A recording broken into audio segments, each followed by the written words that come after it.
We're doing this on easy mode, and that kind of means a few levels are going to be cut short, but, you know, is what it is. I'll just get the ball rolling here in 3, 2, 1, go. So Sparkster's actually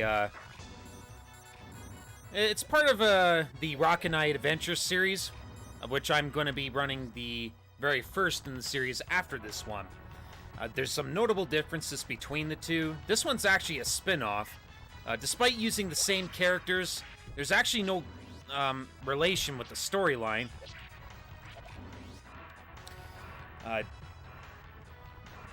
With this game, you have an attack, a rocket charge, and a rolling attack, as well as a sword swipe and a projectile at your disposal.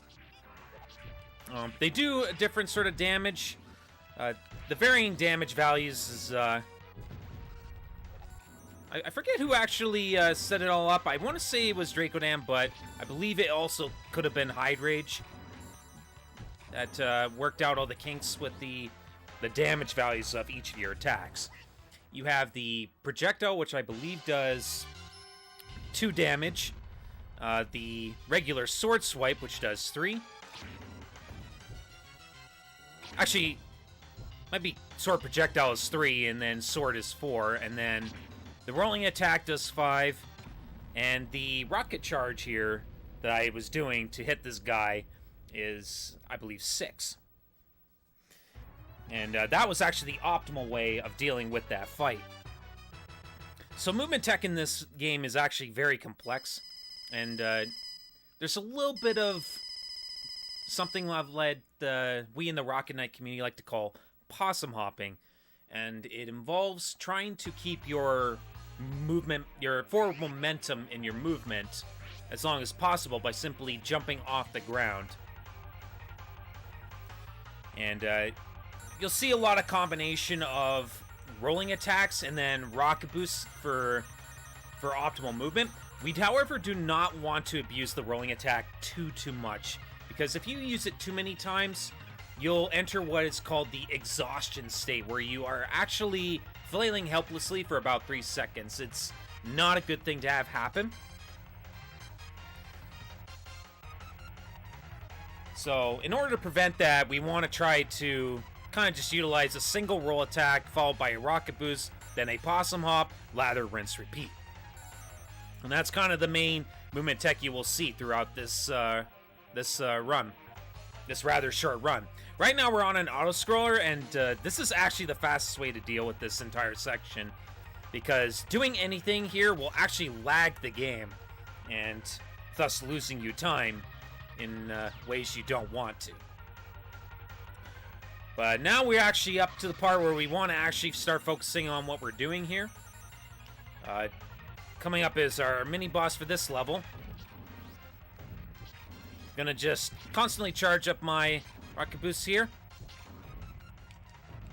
and finish him off with a single sword swipe. And that deals the death blow to this mini-boss.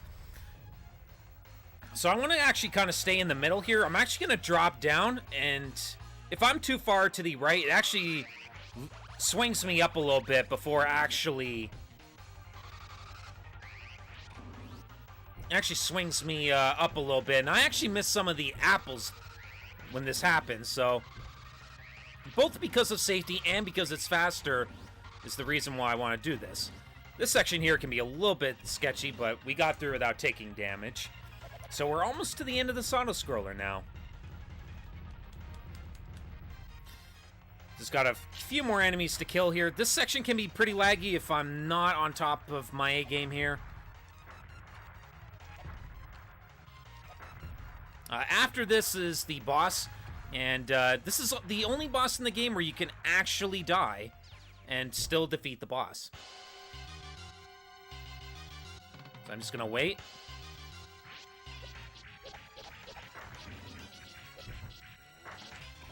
Oh, okay, that was a little weird.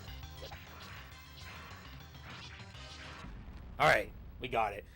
With just a heart and a half remaining. Again, you can actually kill that boss without actually, well, while actually dead. As long as you, because there's an actual projectile attached to this ostrich thing that you're riding, and if you kill it with that attack, you'll actually end with a life bonus of 0.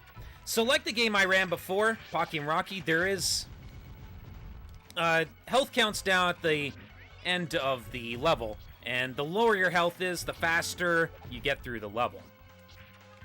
This section here with the doors is actually one of the laggiest sections of the entire run, so we got through that relatively well. Now, unfortunately, I'm probably on really bad global global cycles there, but I got through it relatively well, so all good. So now we got this water that's chasing us here, and this is a death hazard. But, you know, in a speed run, we're going to be way ahead of that thing. It's not even going to come close to drowning us out. And here's what I'm talking about with the optimization movement. Doing a single roll, then a single rocket boost. Doing this combination puts me in completely safe hands to not end up in exhaustion state. That was actually a very good first phase there. Gonna take this kind of safe. So this boss fight's actually kind of interesting. The main body only does half a heart of damage, but the arms actually do a full heart. So I actually utilizing invincibility frames and then intentionally taking hits off of the body. Also, one important thing to know with rolling attacks, you do risk exhaustion using it too many times, but if you actually take damage, it resets the value, the exhaustion value, back to 0. So that's something to keep in mind of. Right, so now we're on to this, I guess the obligatory music stage. That was actually a pretty poor outing of that mini-boss, but that's fine.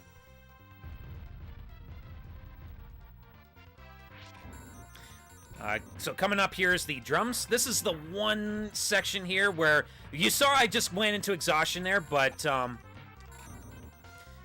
that was actually totally fine because the drums actually bounce you out of exhaustion there. So I took advantage of that there. Getting that jump there is very crucial because now we can reduce lag for this entire section. And coming up now is the cymbal section. If I fall down at any point there, I'll actually fall into tubes and it will send me straight back. Loses me about, I think about 5 seconds. But we made that through pretty clean. And now we just got this last section right here. Pretty straightforward, especially with the route I took. You have 2 different routes you can take, but best to take the route that I do there. It's much more reliable. So, this fight here, this is Black Knight Axel, and he's really random, and he's awful. I want him to stay in the corner here.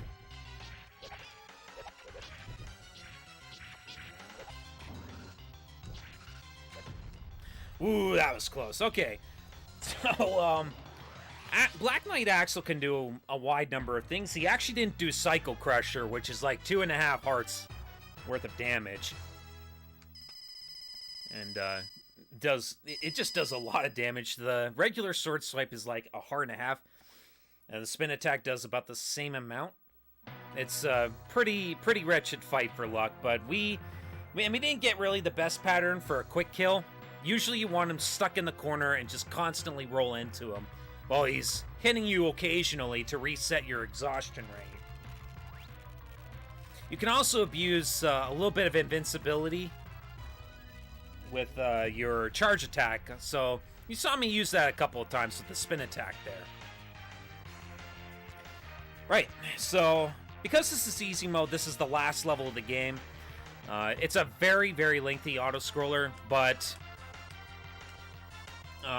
it is also a good opportunity to talk about the boss fight of this level, which is rather well known for being absolutely awful in the opinion of most people. Before that, though, I'm mostly going to be staying in this top left corner here, and that's to kind of prevent lagging the game a whole lot. Again, kind of taking the fun out of the run the way I'm doing it here, but this is really the fastest way you can do this level. Because doing the level the normal way, you're just causing more lag, and yeah, it's not a good idea. So, getting back to the boss fight, it's basically the obligatory mech fight between you and Axel Gear. And it's basically almost like the Rock'em Sock'em Boys toys. You might remember the red boxer, the blue boxer. That's the vibes you're gonna get with this next fight. And it's a very tough fight to do properly because while we both have the same health value, Axel is significantly better at utilizing the mech compared to you. You don't really get time to learn how to use it either. So this is often a huge mental block for most runners. Older runs used to have a lot of trouble with this fight, but thanks to a fellow that many might know as d4gr0n, did a lot of research into this fight, and what he found was that by doing the 1-2 punch, you were able to do at least about 20 damage, as opposed to just a simple little punch, which does only 8 damage per hit. Also, you can rapid mash the punch, but that actually causes you to do even less damage by a good solid half. So only 4 damage. There's 3 particular phases that this fight has. The third phase in particular is his desperation phase, where he's going to constantly fling his arms in a total flurry of punches, and he's going to keep doing this until you're dead. So you have to really calculate really carefully the first 2 phases for your damage attacks in order to actually get through this fight reliably and safely. And that's coming up here. So I'm going to actually take this time to focus, because dying here does cost me over a minute.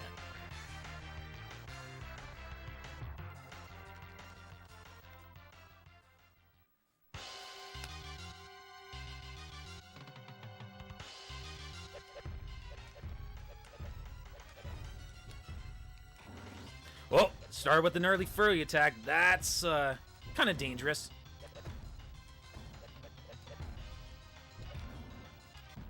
Got him. All right. That was a very, very good fight. Whipped a few hits, so that's definitely not going to be a world record, but that was still a very good run.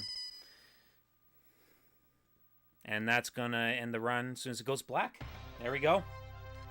1309. Very nice.